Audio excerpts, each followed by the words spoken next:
Ordinance గురించి వచ్చిన విషయాన్ని తెలియచేస్తున్నా. నాకు తెలిసి కొంతమందికి తెలియకపోవచ్చు, అత్యంత ప్రజాస్వామిక దేశం భారతదేశం. మన దేశాన్ని చూసి చాలామంది నేర్చుకుంటున్నారు, రాజ్యాంగాలను కూడా మార్చుకుంటున్నారు. అటువంటి బలమైన ప్రజాస్వామ్య దేశం, ఒక పటిష్టమైనటువంటి బాబాసాహెబ్ అంబేద్కర్ గారు రచించినటువంటి రాజ్యాంగంలో మనం నడుచుకుంటున్నాం. అదేదో ఈరోజు నిన్నో మొన్నో కాదు, దేశానికి స్వాతంత్రం వచ్చినప్పటి నుంచి దేశంలో కానీ రాష్ట్రంలో కానీ ఏ రాజకీయ పార్టీలైనా రాజ్యాంగానికి లోబడి నడుచుకుంటున్నటువంటి విషయం కూడా ఈ సందర్భంగా రాష్ట్ర ప్రజలకు తెలియచేస్తున్నాను. ఇటువంటి తరుణంలో ఒక రాజకీయ పార్టీ, అవినీతి మీద పుట్టిన పార్టీ, అబద్ధాల పుట్టల్లో నుంచి పుట్టిన పార్టీ, నోరు విప్పితే అబద్ధం చెప్పడం, అవాస్తవం చెప్పడం, ప్రజలకి మభ్యపెట్టడం అలవాటైపోయింది. 2019-24 ఒక పేపరు, ఒక టీవీ ఉందని, శాసనసభ వేదికగా దొరికిందని చెప్పిన అబద్ధాలే చెప్పి చెప్పి రాష్ట్ర ప్రజలకి నమ్మించాలని ప్రయత్నం చేస్తే, మొన్న జరిగినటువంటి ఎన్నికల్లో ఏ విధమైనటువంటి తీర్పు ఇచ్చారో గమనంలో కూడా తీసుకోకుండా, కనీసం మొన్న ఓటమిని ఒక పరిగణలో కూడా తీసుకుండా అదే అబద్ధాలు, అదే అవాస్తవాలు ప్రతిరోజు చెప్పుకుంటూ పోతే, ప్రతిరోజు నా టీవీలో పేపర్లో ప్రచురించుకుంటూ పోతే ప్రజలు నమ్ముతారని భ్రమలో ఉన్నటువంటి రాజకీయ పార్టీ నాయకులు ఉండడం దురదృష్టం అని చెప్పి సందర్భంగా తెలియజేస్తున్నాను. ఈరోజు శాసనసభకు వచ్చింది ఆ రాజకీయ పార్టీ, ఏదో ప్రజా సమస్యల గురించి మాట్లాడుతారేమో, ఒకవేళ నిరసన తెలియచేయాలంటే ఏదైనా ఒక ప్రజా సమస్య మీద శాసనసభ దృష్టికి తీసుకొస్తారేమో అని నేనైతే చూశాను. కానీ మళ్ళీ అక్కడ కూడా స్వార్థం, రాష్ట్రం గురించి కానీ 5,18,00,000 ప్రజల గురించి కానీ కనీసం ప్రస్తావించకుండా నాకు నేనే నా గురించే మాట్లాడుకున్న విషయం రాష్ట్ర ప్రజలు గమనించాలి. ఈరోజు ఎందుకు బయటకు వెళ్ళిపోయారు? బయట వచ్చి మాట్లాడారు, నాకు ప్రతిపక్ష హోదా ఇస్తే తప్ప నేను శాసనసభకు రాను, ఈ రాష్ట్రం గురించి మాట్లాడను, ఈ రాష్ట్రంలో సమస్యల గురించి మాట్లాడనని చెప్పినటువంటి రాజకీయ పార్టీ ఒక పార్టీయేనా అని చెప్పి నేను అడుగుతున్నాను. ఈరోజు రాజకీయ పార్టీలన్నీ శాసనసభలోకి వచ్చాయి. తెలుగుదేశం వాళ్ళందరం పశువు కండువాలు వేసుకొని వచ్చాం, జనసేన వాళ్ళు వాళ్ళ పార్టీ కండువాలు వేసుకొని వచ్చారు, బీజేపీ వాళ్ళు వాళ్ళ పార్టీ కండువాలు వేసుకొని వచ్చారు, ఇంకొక రాజకీయ పార్టీ కూడా వాళ్ళు కండువాలు వేసుకొని శాసనసభలోకి వచ్చారు. ఎందుకు కండువాలు వేసుకొని వచ్చారు? రాజ్యాంగంలో రాజకీయ పార్టీ ఎన్నికల్లో ప్రజల తీర్పు, ఎమ్మెల్యేలుగా గెలిచినటువంటి వాళ్ళే శాసనసభకి కండువాలు వేసుకొని వచ్చినటువంటి విషయాన్ని నేను ఒకసారి తెలియజేస్తున్నాను. ఈరోజు రాజ్యాంగంలో ఒక రాష్ట్రానికి ఎవరు ఎక్కువ సన్నాలు సంపాదిస్తే వారు అధికారాన్ని చేపడతారు. ఎవరు సెకండ్ హైయెస్ట్ వస్తే, అందులో రాజ్యాంగానికి లోబడి ఉంటే, ఆ స్థానాలు గెలుచుకుంటే ప్రతిపక్ష హోదా ఇస్తారు. ఈరోజు 11 స్థానాలు గెలిచి రాజ్యాంగంలో అవకాశం లేనటువంటిది, ఈ దేశంలో ఎక్కడా జరగనటువంటిది, నాకు ప్రతిపక్ష హోదా కావాలని పిచ్చి అరుపులు మాట్లాడుతుంటే కనీసం ఆయనకి లేకపోయినా వెనకున్నటువంటి కొంతమంది సీనియర్లు కూడా తానా తందానా అంటుంటే ఆశ్చర్యం కలుగుతుంది. బయటకొచ్చి నేను ప్రతిపక్ష హోదా నాకు ఇచ్చినంత వరకు నేను శాసనసభకు రానని మాట్లాడుతున్నాడు. ఎక్కడ వస్తుంది నీకు ప్రతిపక్ష హోదా? ప్రతిపక్ష హోదా అనేది స్పీకర్ అయ్యన్న పాత్ర గారు, ముఖ్యమంత్రి చంద్రబాబు నాయుడు గారు ఎవరో ఇచ్చింది కాదు. ప్రతిపక్ష హోదా అయినా అధికార పక్ష హోదా అయినా ఇచ్చింది ప్రజలనే విషయాన్ని నువ్వు గుర్తు పెట్టుకోవాలని చెప్పి తెలియజేస్తున్నాను. ఈరోజు ప్రజలు నన్ను శాసనసభ్యుడిగా గెలిపించారు కాబట్టే నేను శాసనసభకు వచ్చాను.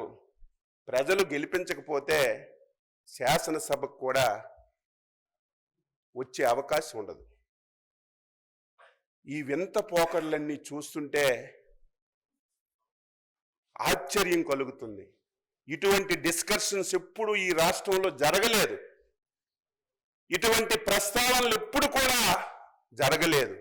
ఇదేదో నాకు ప్రతిపక్ష హోదా ఇవ్వలేదు, ఇస్తే నేను శాసనసభకి వెళ్ళి ప్రజల పక్షాన మాట్లాడుతానని ఒక తప్పుడు మాటలు చెప్పినవే చెప్తూ ప్రజల్ని తప్పుదావ పట్టించడానికి ఒక వ్యక్తి ప్రయత్నం చేస్తున్నటువంటి విషయాన్ని ఈ సందర్భంగా రాష్ట్ర ప్రజలకు తెలియజేస్తున్నాను.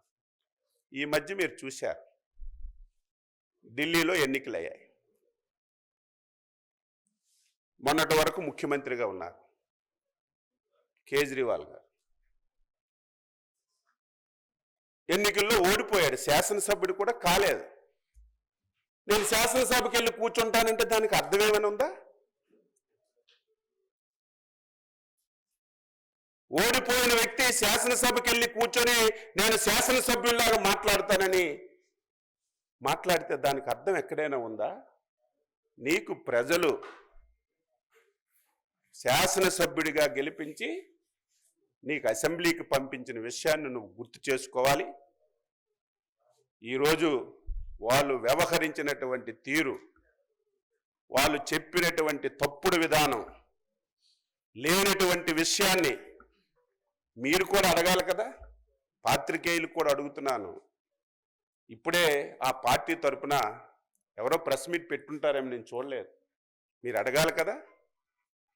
ప్రెస్ మీట్ పెట్టినవాడు కూడా ప్రతిపక్ష నాయకుడే ఒక సభలో. ఆయనకి ఎందుకు ఇచ్చాం? అడిగారా? ఆ సభలో మెజారిటీ ఉంది కాబట్టి ప్రతిపక్ష హోదా ఇచ్చాం. ఆ వ్యక్తి కూడా బయటకు వచ్చి మైకుల్లో మాట్లాడుతుంటే మీరెవరూ ప్రశ్నించకపోతే నాకు ఆశ్చర్యం వేస్తుంది. గత శాసనసభలో మీరు చూశారు, ఆ ప్రసంగాలు కూడా మీ దగ్గర ఉంటాయి. చంద్రబాబు నాయుడు గారు నీ దగ్గర నుంచి 4 ఎమ్మెల్యేలు లాగిస్తే నీ హోదా పోద్ది, నీకు మాట్లాడే అవకాశం ఉండదని ఇదే పెద్ద మనిషి మాట్లాడిన మాటలు వీడియోస్ మీ దగ్గర ఉన్నాయి, శాసనసభ రికార్డుల్లో ఉన్నాయి. అంటే అధికారం ఉన్నప్పుడు ఒకటి, అధికారం లేనప్పుడు ఒకటి, చెప్పిన అబద్ధాలే చెప్పుకుంటూ పోతే ప్రజలు నమ్ముతారనుకుంటే ఇది ఒక అవివేకం అని చెప్పి తెలియజేస్తూ, ఆ పార్టీ లేకపోయినా సమావేశాల్లో ఒక బాధ్యతాయుతంగా పనిచేస్తాం. ప్రజల సమస్యలు మా శాసనసభ్యులు లేవనెత్తారు. ప్రభుత్వం ప్రతిదానికి ఆన్సర్ చేసి ఈ రాష్ట్ర ప్రజలకి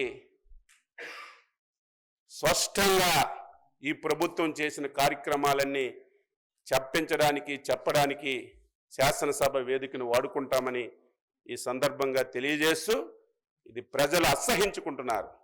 ఈరోజు వాళ్ళు మాట్లాడినటువంటి మాటలు చూస్తే పిచ్చెక్కిందా, మెంటల్ అయిపోయారా?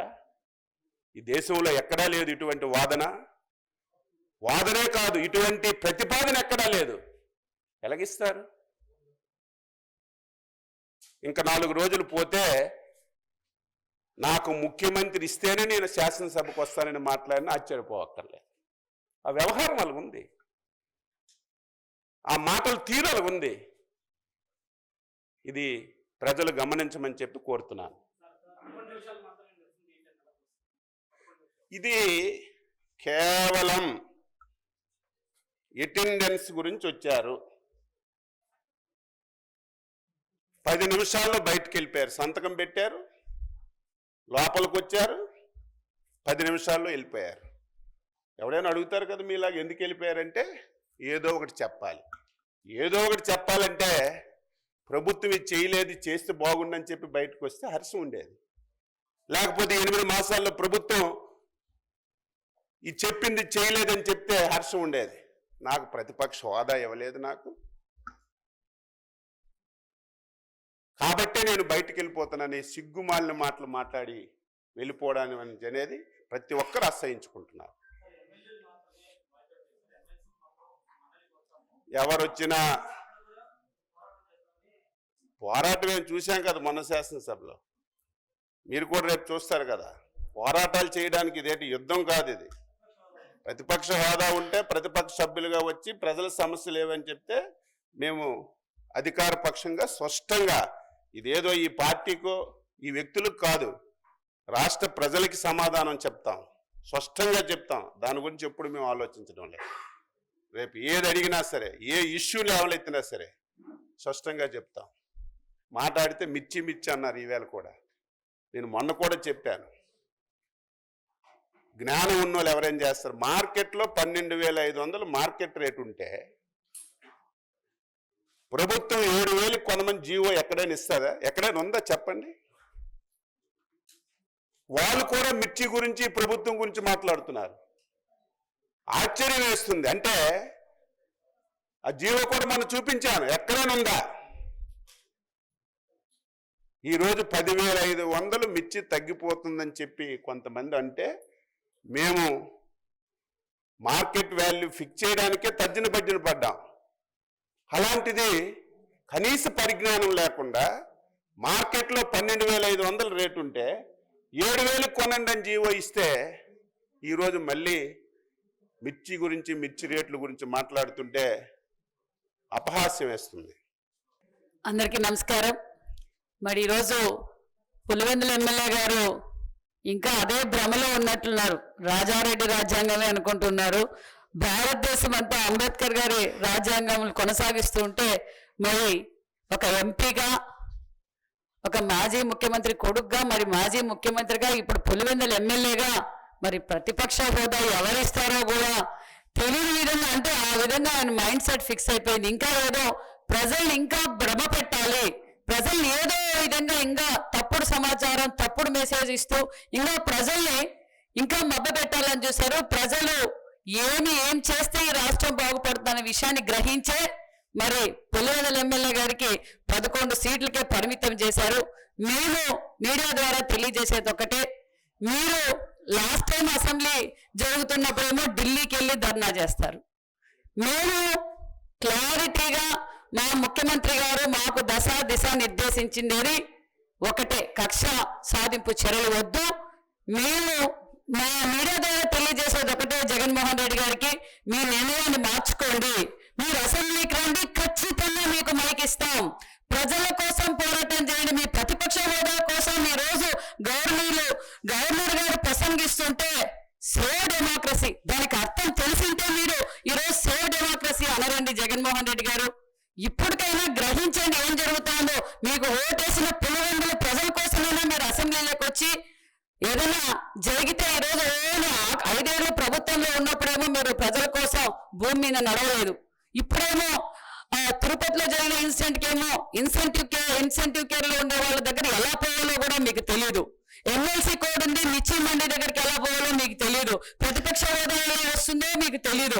మరి అన్నీ తెలియకుండా ఎందుకు ఇలాంటి ప్రజలు ఇంకా ఎందుకు భయప్రాంతాలు చేయాలనుకుంటున్నారో, ఇంకా ఎందుకు ప్రజల్ని మభ్య పెట్టాలనుకుంటున్నారో ప్రజలందరికీ అర్థమైంది. మీ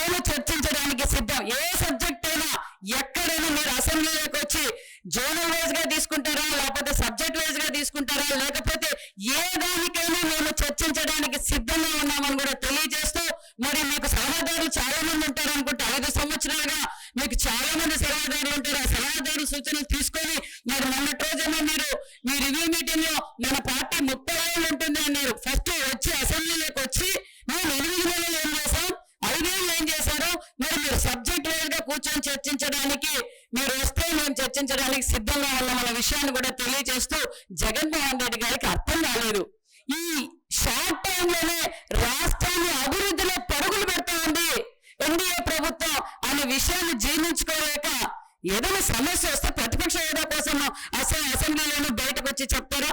చెప్పండి. రాష్ట్రం భవిష్యత్తు కోసం దయచేసి మీడియా సోదరులకు మరి ప్రజలకు మీరు మేధావి వర్గాన్ని కూడా ఒకసారి ఆలోచించవలసిందిగా కోరుకుంటాం. ఒకసారి ఆయనకి మెసేజ్లు పెట్టండి. అందరూ ప్రతిపక్ష హోదా ఎలా వస్తుందో మరి మర్చిపోయినట్లు లండన్ మెడిసిన్ సరైన పని చేసినట్లు లేదు. మరొకసారి మీరు అందరూ మీడియా వారు మరి ప్రజలందరూ మరొకసారి మెసేజ్ ద్వారా అసెంబ్లీకి పంపించవలసిందిగా కోరుకుంటున్నాం. Thank you. మరిన్ని వీడియోస్ కోసం ఛానల్ ని సబ్స్క్రైబ్ చేయండి. లేటెస్ట్ అప్డేట్స్ కోసం వాట్సాప్ ఛానల్ ని ఫాలో అవ్వండి. ఆ లింక్ డిస్క్రిప్షన్ లో ఉంది.